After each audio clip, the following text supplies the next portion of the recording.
ஒரு அரசர் தன் அரண்மனையோட மாடி தோட்டத்துல உட்கார்ந்து இயற்கையை ரசிச்சுட்டு இருக்கிறாரு. அப்போ வானத்துல ஒரு பருந்து வந்து புறாவை வேட்டையாடுறதுக்காக துரத்துக்கிட்டு இருக்குது. அப்போ புறா நிலை தடுமாறி அந்த அரசருடைய மடியில வந்து தஞ்சம் அடையுது. அந்த பருந்து அரசர்கிட்ட புறாவை தான் அப்படின்னு கேக்குது.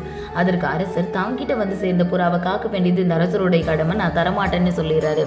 உடனே பருந்து விடாம தன் குழந்தைகள் ரொம்ப பட்னியா இருக்கிறாங்க, இந்த புறா தான் நீண்ட நாட்களுக்கு அப்புறமா கிடைச்ச உணவு, உங்களுடைய தர்மத்துக்காக என்னுடைய குழந்தைகளை பட்னி போடுறது நியாயமா அப்படின்னு கேக்குது.